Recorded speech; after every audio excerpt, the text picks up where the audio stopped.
राम राम, जय हिंद। नौकरी एसएससी की तैयारी करनी है और नौकरी कहीं कर रहे हैं तो कैसे करें, कर सकते हैं कि नहीं, इस बात पे पहले बात करेंगे। बिल्कुल कर सकते हो, लेकिन कुछ चीज़ें हैं जो रियलिस्टिक हैं, जो कि समझनी पड़ेगी, उसके ऊपर थोड़ा सा ध्यान देना। एसएससी के साथ एसएससी की तैयारी अगर जॉब रहते हुए करनी है, जॉब के साथ करनी है, तो मिनिमम आपको 1 साल चाहिए होगा। अब कुछ इंटरव्यू देखोगे जिसमें लोग बोल देते हैं कि 6 महीने हमने पढ़ा है, 4 ही घंटे पढ़ा निकाल लिया। देखो, हर चीज़ जो बताई जा रही है तुम्हें, हर चीज़ वो सच नहीं होती है। हर चीज़ जो तुम्हें बताई जा रही है वो सच नहीं होती है। कुछ चीज़ें ऑडियंस का ध्यान अपनी ओर खींचने के लिए भी होती हैं। जब तुम थंबनेल में देखते हो ना कि 6 साल की तैयारी, 4 मतलब नौकरी करते हुए 4 घंटे पढ़ के तैयारी कर ली, तो वो सब फेक है। टोटली वो प्रोपेगेंडा है कि तुम वहाँ पे क्लिक करो जाके। इस चीज़ को समझो थोड़ा सा। देखते हो ना थंबनेल में लाइनें लिखी रहती हैं कि नौकरी करते हुए एसएससी की तैयारी करी और क्या 4 किताबें पढ़ के तैयारी करी, 4 घंटे पढ़ के किताबें करी। कोई लिख दिया 7 दिन में तैयारी कर ली, कोई कही देगा 15 दिन में यूपीएससी का प्रीलिम निकाल लिया। समझ रहे हो, ये बकवास चलती है। तो थोड़ा सा मैच्योर हो जाओ। एसएससी की तैयारी कर रहे हो, इंस्पेक्टर बनोगे, मैच्योरिटी लाओ अपने अंदर, ठीक है। एसएससी की तैयारी करते हुए, एसएससी की तैयारी नौकरी करते हुए करनी है, उसके ऊपर रियलिस्टिक बात करते हैं। देखो क्या होता है, एसएससी कोई छोटा एग्जाम नहीं है। अगर आपको लग रहा हो कि बहुत छोटा एग्जाम है, नहीं है, क्योंकि कंपटीशन जितना है लोग पढ़ भी बहुत अच्छे से रहे। अब कहीं ना कहीं तुम्हारे पास उन लोगों से कम टाइम है, उन लोगों से कम तुम्हें फोकस करने को मिलेगा जो लोग बिना कुछ करे, कुछ नहीं कर रहे हैं, वो सिर्फ तैयारी कर रहे हैं, ठीक है। उनके पास टाइम भी ज़्यादा है, उनके पास बहुत सारी चीज़ें ज़्यादा है, ठीक है। तो सबसे पहली चीज़ याद रखो कि जो भी काम आप कर रहे हो अभी, जॉब, अब जाहिर सी बात है जो जॉब कर रहे हो उसमें मज़ा नहीं आ रहा है, इसीलिए तुम तैयारी कर रहे हो। तो जो भी जॉब अभी कर रहे हो उसको एज अ फाइनेंशियल रिसोर्सेज की तरीके देखो कि इससे तुम्हें सिर्फ पैसा मिल रहा है, तो सिर्फ उतना काम करो जिससे पैसा कमा लो, बस। तो जितना पैसा मिल रहा है उतना पैसा कमा लो। अब यहाँ पे तुम्हें शो ऑफ करने की जरूरत नहीं है, यहाँ पे खुद को बहुत अच्छा एम्प्लॉय दिखाने की जरूरत नहीं है। देखो, हम थोड़ा सा बिटर ट्रूथ जो होता है उसकी बात करते हैं हमेशा, इसलिए बता रहे हैं कि जब तुम यहाँ पे तैयारी करते हो, खासकर जब नौकरी के साथ एसएससी की तैयारी करते हो, तो हमेशा याद रखो ये जो पैसा है, ठीक है, इसके लिए काम करो। जो कर रहे हो, जिस जॉब में हो अभी, वहाँ पे तुम अपने आप को सुपीरियर मत दिखाओ कि तुम्हें बहुत सब कुछ आता है।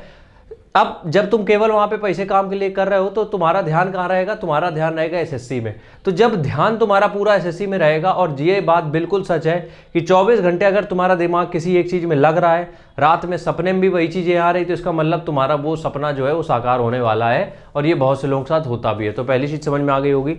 दूसरी चीज़ है, एक परचेज ऑफ फुल कोर्स, पूरा कोर्स परचेज कर लो। अब कहाँ से परचेज करना है वो टोटली आपके ऊपर डिपेंड करता है। हम यहाँ पे कोई प्रमोशन करने नहीं आए, ठीक है। पूरा कोर्स परचेज कर लो जहाँ से भी करना हो। इसमें इंग्लिश, गणित, रीजनिंग और सामान्य ज्ञान। अब ये क्या होगा, हम वैसे तो मना करते हैं कि पूरे बैच लेने की जरूरत नहीं है, बट जो लोग जॉब कर रहे हैं उनके पास टाइम की थोड़ी सी शॉर्टेज होती है।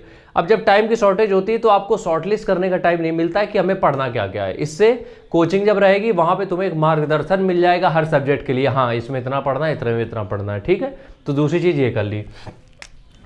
तीसरी चीज़ ये देखो कि तुम ऑफिस टाइम में क्या पढ़ सकते हो, ठीक है।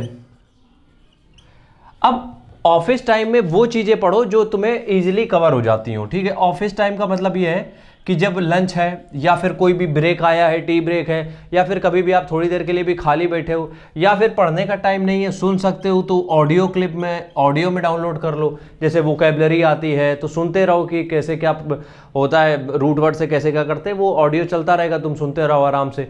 तो तुम्हें ऑफिस टाइम में भी कुछ कुछ जुगाड़ करके चीज़ें करनी पड़ेंगी। अब जो तुम्हारा फ्री टाइम है उनमें कोर सब्जेक्ट को पकड़ो, जैसे कि मैथ हो गया, इंग्लिश हो गया, ठीक है। तो ये चीज़ें समझ में आ गई। चौथी बात अगर हम यहाँ पे करें तो बिल्कुल तैयारी कर सकते हो, वीकेंड्स में अपने आप को 10 से 14 घंटे के लिए पेल दो। अब इससे क्या होगा, क्योंकि वीकेंड्स देखो, सैटरडे संडे अधिकतर तो छुट्टी मिलती है तुम्हें। अब ये 2 दिन तुम्हारे ऐसे दिन है जहाँ पे तुम जो हफ्ते का है पूरा बैकअप ले सकते हो। मतलब कि हफ्ते भर जो भी चीज़ें करनी है, या फिर जो भी चीज़ें करी उनमें कुछ भी रह गया है उसको आखिरी में कर सकते हो। तो ये क्या होगा, सैटरडे संडे के लिए प्लानिंग हो जाएगी। इससे क्या होगा, इससे ये होगा कि जो हमने 5 दिन में पढ़ा था उसमें कहीं भी चीज़ें फंस गई थी, वो 2 दिन में हमने कवर कर ली, ठीक है।